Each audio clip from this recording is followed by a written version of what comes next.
When a heavy object drops from a cliff, the height rapidly vanishes as the sphere accelerates toward the ground.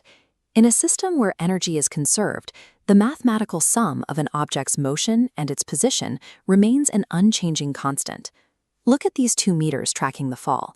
The K meter represents kinetic energy, the energy of motion, while the V meter represents potential energy, or the energy stored by virtue of an object's position. Combined, they represent total mechanical energy. This equilibrium is maintained by conservative forces, like gravity.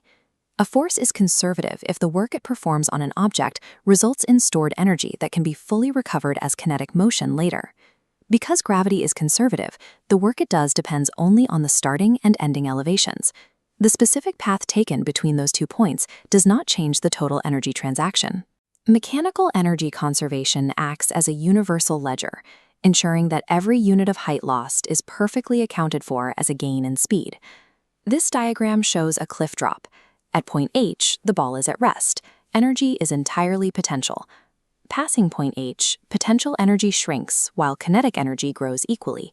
At point 0, potential energy is exhausted, becoming entirely kinetic.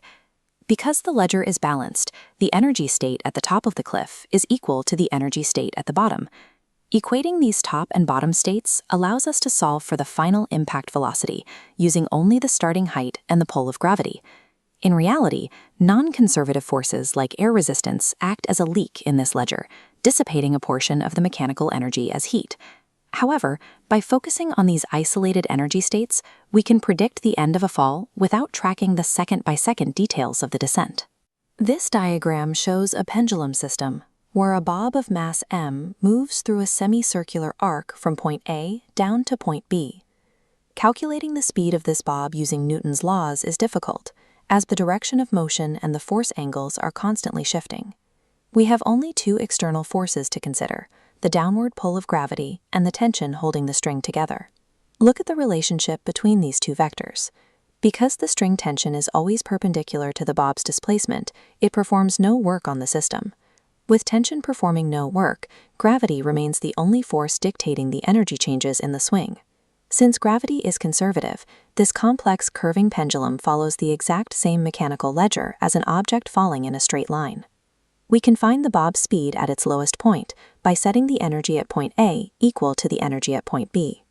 The math simplifies immediately. The potential energy lost during the drop from point A is converted entirely into the kinetic energy found at the arc's bottom. This shortcut bypasses the need to calculate the intermediate acceleration or the time it takes for the bob to complete its swing.